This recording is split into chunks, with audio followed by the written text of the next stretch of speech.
judul tentang materi studi Al-Quran. Yang pertama ialah Ulumul Quran.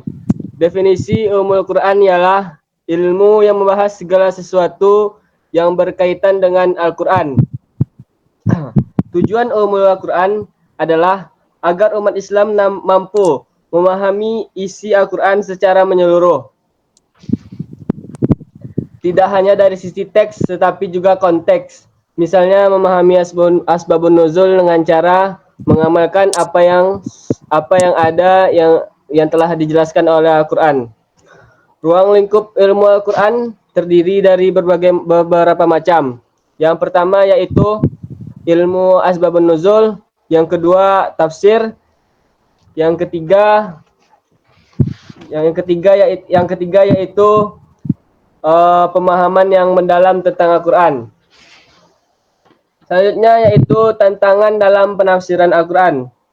Tantangan dalam penafsiran Al-Quran ialah memiliki nuansa bahasa dan konteks sosial historis dan makna tersirat yang mendalam. Selanjutnya yaitu perkembangan ulumul Al-Quran. Ulumul Al-Quran terdiri dari dua metode. Yang pertama yaitu pada masa Rasulullah, yang kedua yaitu pada masa Khalifah Ar-Rasyidin. Selanjutnya yaitu judul yang selanjutnya kesempurnaan dalam Al-Quran. Al-Quran bukan hanya sekedar kitab suci, melainkan mukjizat terbesar yang ada di muka bumi ini. Kesempurnaan makna yang terkandung di dalamnya. Pertama yaitu kesempurnaan bahasa yang ada di dalamnya. Tidak ada makhluk di muka bumi ini yang bisa membuat kalimat atau kata yang ada di dalam Al-Quran. Contoh kesempurnaan yang bisa kita lihat di dalam Al-Quran yaitu pada ayat tentang pengalihan kiblat. Dalam Sahih Bukhari dan Muslim, hadis Ibnu Umar berkata, ketika orang-orang sedang melaksanakan sholat subuh di Kubah, tiba-tiba seorang datang kepada mereka berkata, sesungguhnya tadi malam kami telah diturunkan Al-Quran kepada Nabi dan beliau diperintahkan untuk menghadap kiblat. Selanjutnya judul yang ketiga yaitu konsep pendidikan dalam Al-Quran.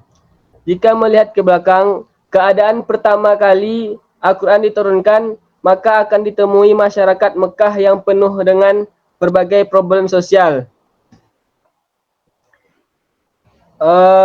Sedangkan ayat Al-Quran yang terkait pendidikan dalam seperti Al-Quran yaitu seperti tadabbur, tazkiyah, tafakuh, dan al-hidayat. Selanjutnya yaitu konsep intertekstualitas dalam Al-Quran. Yang pertama yaitu definisi intertekstualitas dalam tradisi Islam. Intertekstualitas merujuk pada hubungan dan dialog antara satu teks dengan teks lainnya. Misalnya ayat pertama yaitu menjelaskan tentang menjelaskan sesuatu. Namun selanjutnya di ayat berikutnya Al-Quran tersebut juga melanjutkan apa yang telah dijelaskan dari ayat sebelum ayat itu. Selanjutnya yaitu judul fungsi perumpamaan Al-Quran. Yang pertama yaitu pengertian perumpamaan. Perumpamaan dalam Al-Quran disebut juga dengan amsal atau jamak yang berasal dari bahasa Arab madhal yang artinya sesuatu yang serupa dan sebanding. Ada 6 faktor yang dapat mengakibatkan keliruan dalam penafsiran Al-Quran. Yang pertama subjektif mufasir, yang kedua kekeliruan dalam menerapkan metode dan kaidah, yang ketiga kedangkalan dalam ilmu alat, yang keempat kedangkalan pengetahuan tentang materi uraian ayat, dan yang kelima tidak memperhatikan konteks serta tidak memperhatikan siapa pembicara terhadap siapa pembicaraan ditujukan. Selanjutnya yaitu cara kita dalam mengetahui asbabun nuzul. Pengertian asbabun nuzul ialah sebab atau peristiwa yang melatar belakangi turunnya ayat Al-Quran kepada Nabi Muhammad SAW. Ilmu asbabun nuzul juga membantu kita dalam memahami isi yang terdapat di dalam Al-Quran. Yang selanjutnya yaitu cara mengetahui asbabun nuzul. Cara utama mengetahui asbabun nuzul adalah melalui hadis yang sahih. Selanjutnya yaitu melalui kitab asbabun nuzul, memahami sejarah kehidupan Nabi, dan memperhatikan redaksi riwayat. Selanjutnya yaitu judulnya ialah Al-Quran sebagai sumber hukum Islam.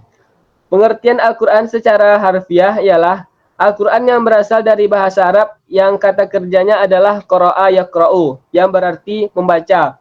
Jadi Quran berarti bacaan. Pengertian tersebut sesuai dengan firman Allah pada surat Al-Qiyamah ayat 17 dan 18 yang artinya sesungguhnya atas tangguhan kamiah mengumpulkan di dadamu dan membuat pandai membacanya.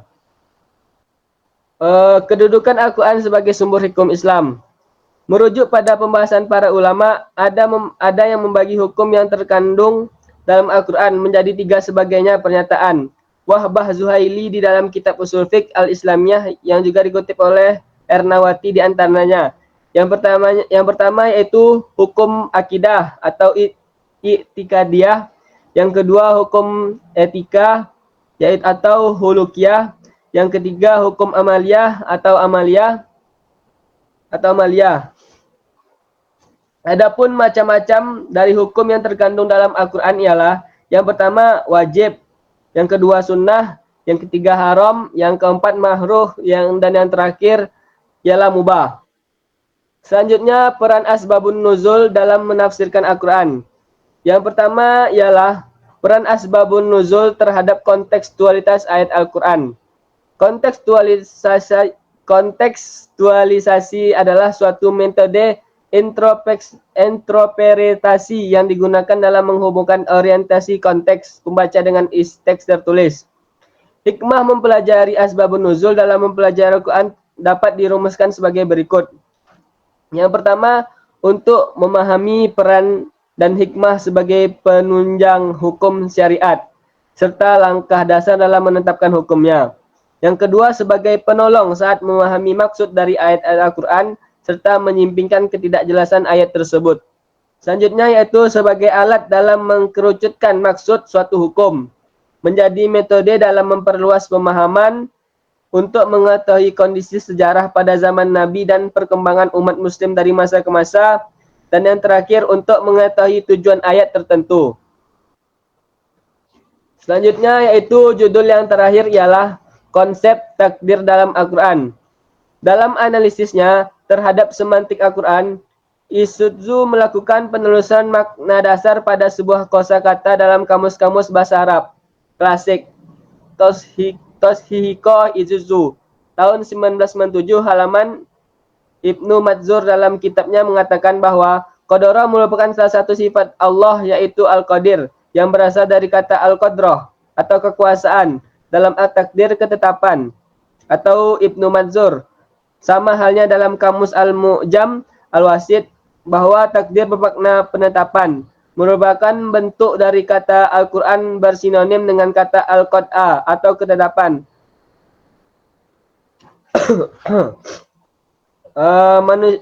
Manusia tetap memiliki pilihan walaupun Allah menetapkan takdir. Manusia diberi kemampuan memilih dan bertanggung jawab atas pilihannya. Seperti yang pertama yaitu takdir mubram, takdir yang bersifat pasti dan tidak dapat diubah oleh manusia. Seperti kelahiran, kematian, jenis kelamin, atau hukum alam, takdir ini sepenuhnya berasal dalam kehendak Allah. Yang kedua yaitu takdir mu'allaq. Takdir mu'allaq ialah yang berkaitan dengan sebab akibat dan masih memungkinkan rezeki kesembuhan, perubahan melalui usaha, doa, dan amal soleh. Misalnya rezeki, kesembuhan, dan lain-lain. Baiklah, hanya itu yang dapat saya presentasikan. Lebih dan kurang saya mohon maaf. Yang selanjutnya yaitu sesi tanya jawab. Nanti